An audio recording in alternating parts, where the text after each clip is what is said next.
Welcome to my fourth video. You've seen this image before. It is of the vortex of the universe. Every molecule, wave, and particle exists within the vortex. But this video is going to be about the crop circles, and I'm showing you the top of this image to demonstrate the first images of the crop circles that began in the mid-70s. The very simple crop circles. And here we have it here. We need to start seeing the crop circle as having depth. So you see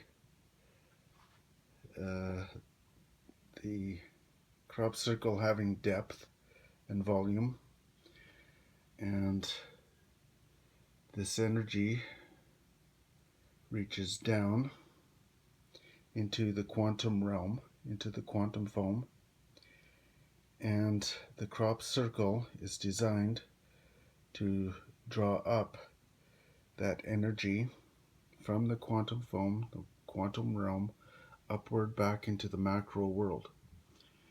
Now, the crop circles are examples of what I'm told are engine parts, or parts to their technology, and they become much more complex over a period of time.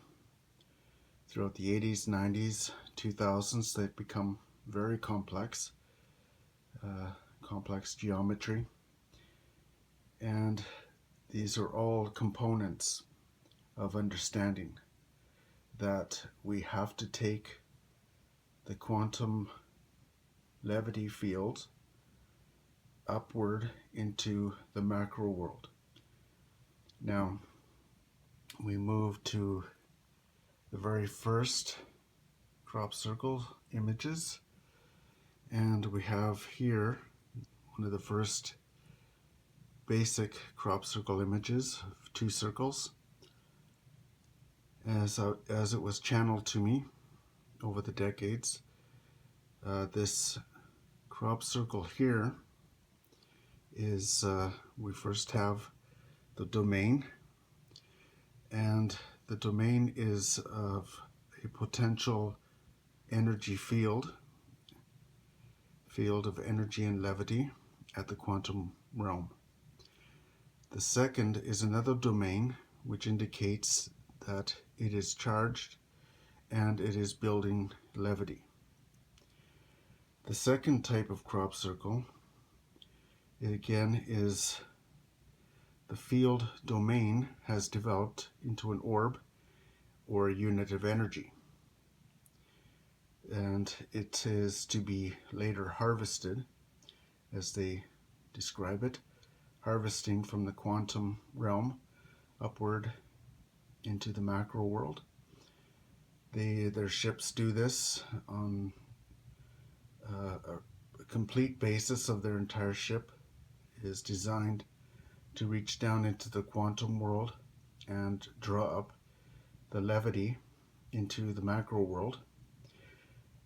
The third image here is another very basic crop circle, and it shows the inner polar forces are creating a new and secondary orb of levity.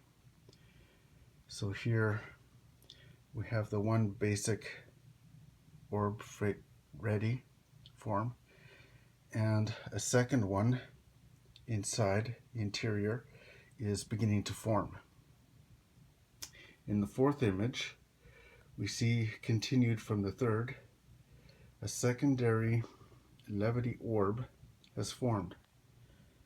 That field up here, circled in parts, now becomes this secondary, larger unit of levity. Now we come down to this part where the levity orb has now been harvested and it has been transferred out of the charged field. It can now move out. In the second part here, the shell is nearly completely charged and is ready to begin dividing. So this process can actually happen just before this one. And when this happens, it's fully charged and ready to be extracted or harvested. And there it is. A second shell can be divided, and this inner circle of this one can be divided a second time into smaller units, even smaller units, and more compact units. In this compacting of units can be quite continuous. The shell continues to divide into 4 newly charged orbs. And so as it continues to divide, and it then becomes 4 newly charged units of energy. Now again, the process of the spaceship, of the aliens, is to,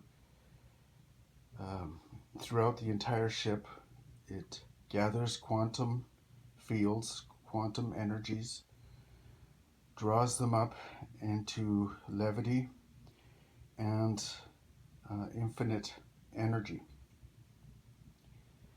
And that is the process of these very basic crop circles. In the videos to come, I will demonstrate the more complex, far more complex crop circles. And again, these crop circles should be considered as pieces of perpetual motion machines. That is what they are, and they're parts and pieces and components of perpetual motion machines that again reach down into the quantum realm, grab up the energy there, the levity, and then draw it back upward into the macro world. So the basic UFO is a perpetual motion machine. Okay, so thank you very much, and the next video, of course, will get into the deeper forms of the crop circle. This was part 1, and there'll be part 2 and 3 pretty soon. Alright, so I guess I'm on a roll. You can't stop me now. And so this is video number 4. There'll be more to come. Alright, thank you very much. Have a good evening. Bye-bye.